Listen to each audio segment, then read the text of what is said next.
இப்படி கொஞ்சம் பெருசாக உருட்டிட்டு இந்த பாத்திரத்தை இப்படி பாத்திரத்தை வச்சு இப்போ நம்ம வந்து இப்படி கட் பண்ணணும். கட் பண்ணணும்னாக்க நம்மளுக்கு வந்து இந்த சைஸு வந்துடும்.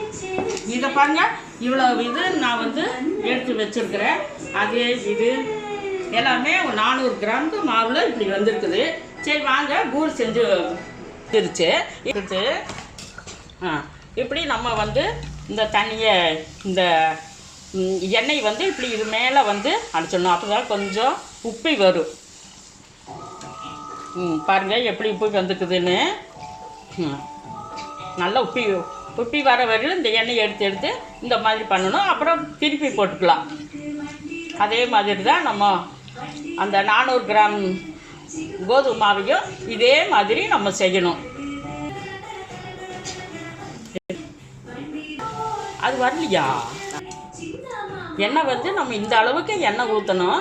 அப்போ தான் பூரி வந்து உப்பி வரும். பத்தா நம்ம எண்ணெய் ஊற்றினோம்னா இப்போ பூரி வந்து நல்லா உப்பி வராது. இது வந்து நல்லா முருங்கைக்கீரையை நம்ம தோட்டத்தில் விளைஞ்ச முருங்கைக்கீரை தான்.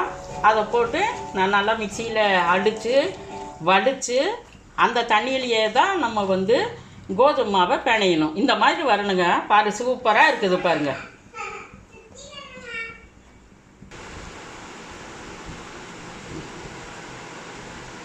ஹலோ ஃப்ரெண்ட், இப்போ வந்து நமக்கு வந்து பூரி நம்மளுக்கு சூப்பராக வந்துருச்சு பாருங்கள். நல்லா புசு புசுன்னு வந்துருக்குது. இப்போ வந்து நம்ம வந்து இதை வந்து சாப்பிட்டு பார்க்கலாமா? பாருங்கள்,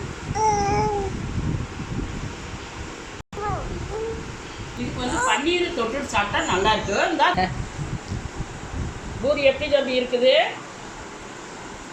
சூப்பராக இருக்குதா? சூப்பராக.